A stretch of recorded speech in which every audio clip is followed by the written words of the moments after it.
Hey all, thanks for stopping by the page. Hopefully after reading through you'll be as excited about this project as I am. So, How It Falls Apart, a new dystopian thriller set in a world ruled by algorithms and propaganda where one click changes everything.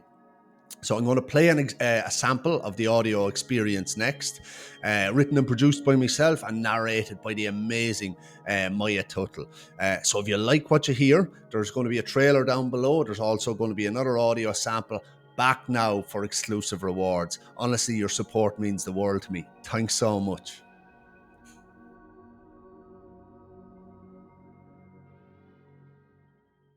The wind picks up pace, howling in high-pitched wails, intensifying smells, blurring my eyes, causing a watery bubble of snot to drip steadily from the tip of my nose.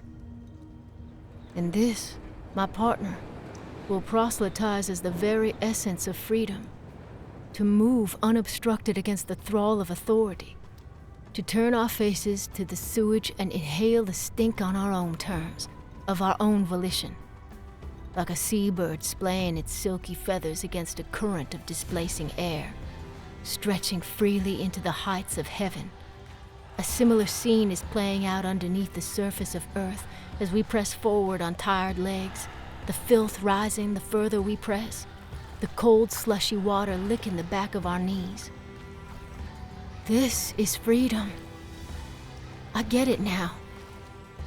You may think of this as torture, the putrid smells and the bitter cold, my sore shin bones, leaky nose and half-frozen eyes. But you must look beyond the prism of these physical agitations. You must squat down, stick your head into this sewer, and see my swashbuckling stride, the way my hips toss unburdened by proverbial chains, the arc of my chin angling upwards, the slightness of mind squeezing through the bars of party-approved phrases. Our pace slows as the cold water sluices up to our thighs. My breath labors in quick, heavy explosions.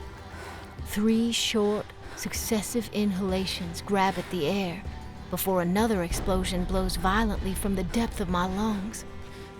I'm aching inside, like the bronchi and bronchioles have been nestled into a fine powder of millet and grain. The air seems to retreat as my mouth gapes open for more, my tongue shooting out, trying to shovel the wind.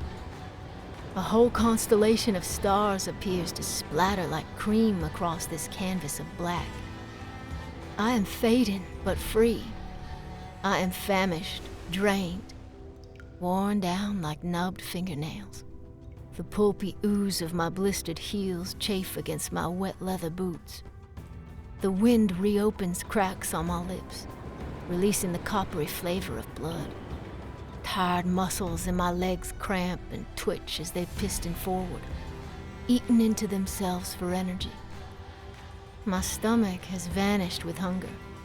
My toes sleep numbly in the swamp of my socks. But you must look beyond all that. See my suffering as an act of freedom. Put 2 fingers on its pulse and feel it beating against your own. I'm free. Freer than the horse galloping across open plains, the wind washing over its muscly frame, the sweep of its chestnut mane blown back like the sail of a great ship. The saddle has been shaken off. There's no master's whip forcing it forward, no slime holding the reins. See that same spirit in me, but greater, freed from the gullet of phrases, from the soothe of safety, and the depreciating swim against the current of rules. I feel so overwhelmed. My mind has no taste for further thought. So I'll catch you later, on the other side of this enormity.